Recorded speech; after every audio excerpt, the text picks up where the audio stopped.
हरिओम. अ, आज आपण गुरुपौर्णिमा विशेष कार्यक्रम साजरा करतोय आणि आदित्य दादांनी आपल्याला गुरु म्हणजे काय, सद्गुरू म्हणजे काय, शिष्य म्हणजे काय हे सांगितलं. आता ज्ञानी पण आपल्याला सांगितलं, की सत्शिष्य म्हणजे काय. तर आता हे आपल्याला कळलं, की सद्गुरू म्हणजे काय? ते आपल्याला ज्ञान देतात.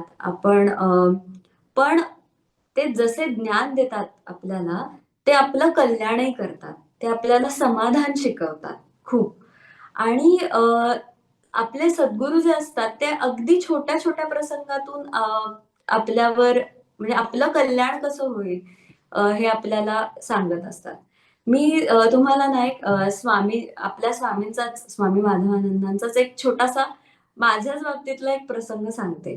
मी जेव्हा अ, असं 12वीच्या सुट्टीमध्ये म्हणजे माझी परीक्षा संपली आणि महिनाभर सुट्टी होती म्हणून मी स्वामीजींकडे जायचे कामाला, की छान-छान प्रवचनं किंवा गोष्टी वगैरे ऐकायला मिळतील. वेगवेगळी पुस्तकं वाचायला मिळतील. छान काही-काही काव्य वगैरे असं समजावून सांगतील स्वामी या ह्यानी मी त्यांच्याकडे गेले होते. आणि पहिल्याच दिवशी स्वामीजींनी मला सांगितलं, की "समोर बाहेर एक पेपराचा गठ्ठा पडलाय. तर तो तू तारखेने लावून ठेव." मी म्हटलं, "हे काय काम सांगितलंय तारखेने?"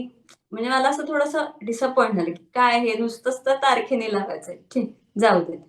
लगेच 5व्या मिनिटाला ते तिथे आले आणि म्हणाले, की "हा नुसता पेपरचा गठ्ठा नाहीये, तर ह्याच्यात सगळी प्रवचनं आहेत. ती तारखेने लावता-लावता त्यातले एखाद दुसरं प्रवचन वाचही आणि मग आपण छान त्याच्यावर बोलूया."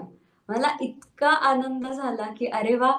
किती स्वामी आपलं किती मनातलं ओळखतात आणि प्रत्येक या छोट्याशा ह्याच्यावरून त्यांनी आपलं ऐकलं किंवा आपलं कल्याण करतायत ते.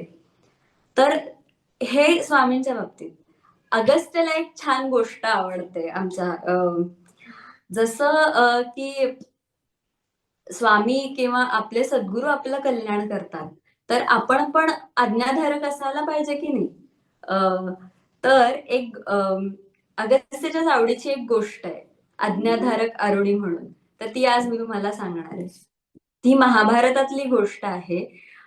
अरुणी आणि द्रोणाचार्य यांची अ, गुरु शिष्यांची जी अ, जोडी आहे ती खूप अगदी फेमस आहे असं आपण म्हणू. एकदा काय झालं धौम्य ऋषींच्या आश्रमात धौम्य ऋषींनी ते अरुणी आहेत. त्यांना सगळेजण बसले होते. त्यांची उपासना चालली होती आणि अचानक खूप पाऊस यायला लागला आणि खूप पाऊस यायला लागला त्यामुळे त्यांनी अरुणीला सांगितलं, की "अरुणी, अरे खूप पाऊस येतोय. आपण शेतात छोटी-छोटी भाताची रोपं लावलेली आहेत.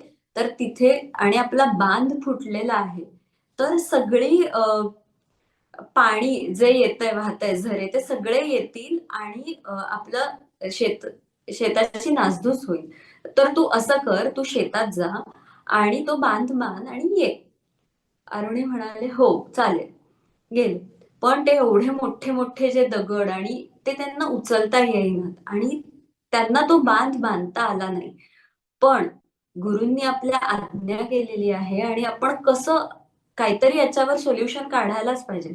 म्हणून त्यांनी काय केलं, की ते स्वतः तिथे आडवे झोपले आणि त्यांनी ते पूर्ण झरा तो अडवून ठेवला. ते पाणी जे येत होतं ते अडवून ठेवलं.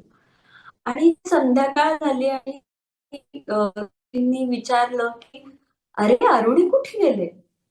कुठे गेला अरुणी? अजूनपर्यंत आला नाही."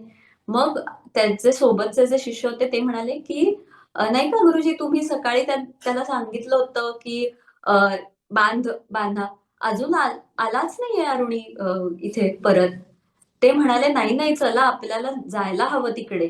म्हणून ते सगळे शिष्यांना घेऊन तिथे गेले आणि बघतात तर काय अरुणी तिथे बांध म्हणून आडवा झोपलेला होता. ते बघितल्यावर त्यांनी हाक मारली अरुणीला, "अरुणी इकडे ये." ते थोडे गोंधळले, की "अरे बापरे!" की आता समजा मी इथून उठलो तर पाणी परत येईल, पण आता गुरु पण आपल्याला बोलवतात तिथेच, तर काय करायचं? मग ही जी घालमेल होती, ती धम्म ऋषींना कळली आणि ते म्हणाले, "अरुणी बाळा घाबरू नकोस, तू ये इकडे. आपण सगळे मिळून तो बांध बांधूया आणि ते पाणी अडवूया. आणि त्यांचा हा जो आज्ञाधारकपणा होता तो गुरूंनी ओळखला आणि ते म्हणाले, की "तू हे जे ज्ञान आहे, माझ्याकडून जे शिकतोयस, ते घेऊन तुझं खूप कल्याण होईल आणि तू खूप मोठा होशील." आणि तसंच झालं. हे खूप मोठे ऋषी झाले.